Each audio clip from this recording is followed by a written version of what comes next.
And barring the one goal they conceded to Javier Manquillo, was that all in all the perfect afternoon for United then, Paul? Yeah, probably. Look, I think they will play better. Newcastle were a little bit unfortunate, some good performances from them, but yeah, all the euphoria going around today as well, all the emotion. It was a very emotional afternoon just to get that out of the way, really get the first performance out of the way, get Cristiano his first 2 goals of many, I hope. Yeah, really good performance, good win. And again, they need to keep that going. They need to maintain that if they're going to get anywhere near winning the league. How do you now reflect on Ronaldo's second debut? Brilliant. What else can you say? As we said, he's a centre-forward now. He's not going to be that tricky wide player, as we said. 2 really good goal scorers' goals, especially the first one. Very much a poacher's goal, something in the line of a Cavani, a number 9 would really get. And his second goal as well in the form of it, still showing a pace. Really. Target 36 years of age, but this is the proper centre-forward's goal. We know. Look, he's the only person from both teams reacting in the box. Typical centre-forward, hungry to score goals, desperate to score goals, anticipating where the ball's going to go. Keeper a little bit disappointing, but Cristiano's there to finish it off. Tim? Right place, right time. Big game player. They need something. Someone needs to do something. It doesn't have to be spectacular. Aguero done it for Man City for many, many years. On the right place, right time, scores the goal. Opposition then have to open up. And they played well in the second half. Newcastle at the start, they really were encouraging. Look at the run from Sancho here on the left-hand side. He attracts Manquillo, and he's still got the pace there. He runs past Hayden, and the ball is not great from Luke Shaw. He has to drag it into his path, but he does it instinctively, Scholesy. I mean, look at the run there on the outside. See, he attracts it, opens up the space, and he gets his head down. He knows it's coming. Drag. That drag there and finished. Goalkeeper has to do better, but wonderful. So that first touch makes the goal, and it drags it perfectly into his path. Yeah, keeper again. But Cristiano is quite close to me. He knows anything on target, he's got a chance. And how many times do we see that go through the keeper's legs? Yeah. In many respects, you see him do that so many times. The way he managed to bump it along the ground. A touch of fortune, yes. But more often than not, it does pay off for him, doesn't it? Well, you just get your shots on target, don't you? You're told that all the time, especially as a number 9, as a centre-forward. Get your shots on target. You're always going to have a chance, whether it goes in the corner. You might drag it a little bit if it's perfect. Sometimes it does go through the keeper's legs, and it's shown that, and he's got a great instinct to score goals then. Yeah. We're hoping to hear from Cristiano Ronaldo, so stay with us on Matchday Live. But if you're in Ole Gunnar Solskjaer's position right now, what would have pleased you most about today? And the result, obviously, always as a manager, first and foremost, is getting the points. And the performance, after all, you know, they struggled first half, couldn't break them down, but they stayed patient. The man they brought in to do the job done the job. Yeah. Broke down the opposition with an instinctive finish, as they know that he's capable of doing, as he's done all of his career. And then I felt they defended OK. Listen, Maguire won't be happy the way he lunged in on the halfway line for their equaliser goal, and Manquillo. They got back in it, but they never panicked. They always believed, like the teams he played in, you know, winning trophies all the time. When the opposition, it almost takes them by as a shock, and it shocks them into doing something special. They've got special players. And Fernandes just produces that little bit of magic with that finish. And then Jesse Lingard, we know what Jesse's like. We've seen him play international football. Played brilliant last year for West Ham. He's a goal-scoring midfielder. He needs an opportunity on the pitch. I think another pleasing thing for Ollie is give minutes to other players. Van der Beek comes on and plays some minutes. He needs to start making this whole squad feel like they're part of it. They've got a lot of games coming up, Champions League, the cup competitions are going to start, loads of competition. Loads of games, and they need to all get minutes. OK, well, let's hear from the United boss. Ole Gunnar Solskjaer is pitchside with Steve Bauer and Owen Hargreaves. Thank you very much indeed. Yeah, Owen and I joined by the Manchester United manager, Ole Gunnar Solskjaer. Ole, well done on the result. For Cristiano Ronaldo, as homecomings go, could that get any better? I don't think so, no. It's perfect for him and perfect for us, of course.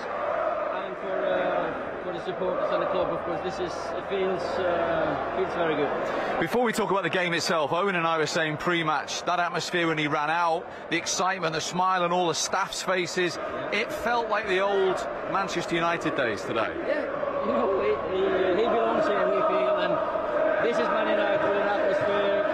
Yeah, with great chances, we concede a goal, but we have to go for it, and the crowd's been amazing. It's so fantastic to have fans back in the stadiums, because it wouldn't feel the same.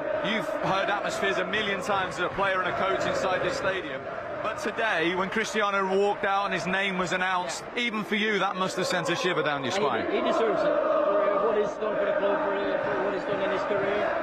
And now it's just in his first step. And even, I mean, at that point, Newcastle have done okay in the game, haven't they? And to be fair, he's alive in those moments, and he just knows where an opportunity is. And I mean, look, he delivered. I think we all knew, knowing him, he was going to deliver. But he just senses the big moments in these occasions, doesn't he, Ole? Exactly, that's what he does. You know, he has that knack of, I need to come alive. Yeah. He plays, and he's developed as a player. He's more active, actually, more involved in the link-up than he used to. Yeah. But now he realises now's the moment. Do you know what, Ole? What I noticed was, of all the attackers on the pitch, I don't think he turned the ball over once. He used the ball so well. Oh, what? The manager knows. He knows he had his hand up as well. Did he really? Yeah. Exactly, yeah. But that was, like you said, he showed for the ball. He used the ball well. I mean, even that celebration, for the whole crowd to get in on it, it just felt like the old days. Yeah, it's iconic, of course it is. But, it's never easy after international breaks. It's never easy with expectations, Cristiano coming back, and you have a team that you have to break down. And I thought we were patient enough and did well.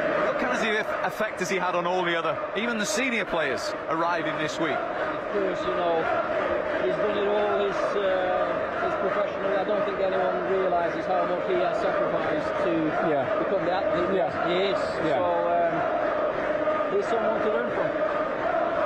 We said before the game, it's a bit like Michael Jordan. You have a talent to do something, but he had a dedication, which we saw day to day, to match his talent, and that's why he's become an icon, hasn't he? Yeah, he's a winner. He loves football. He's a very good person to have in and around the dressing room, entertainer, and I think the boys have enjoyed this first week. But it's the start. It's the start of a long season for us. Owen made the point with that atmosphere as well in the tunnel beforehand, that as an opposition player, it was back to what it used to be. We're coming out to hear this and seeing the likes of him in that team. And that's something we have to do better, and it will happen. Last year we lost too many home games.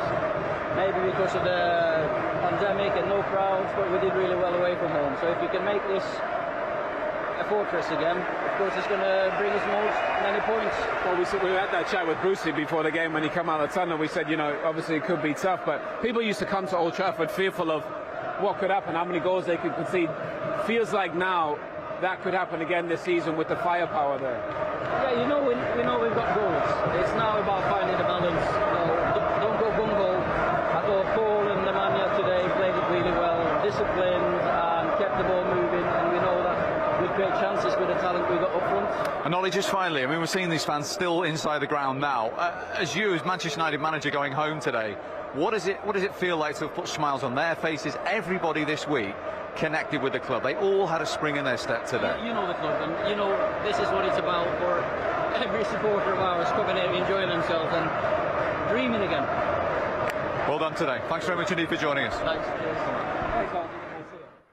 Good day at the office then for Manchester United boss Ole Gunnar Solskjaer. Let's have a look at United's third goal. All eyes, of course, were on Cristiano Ronaldo, but it was the...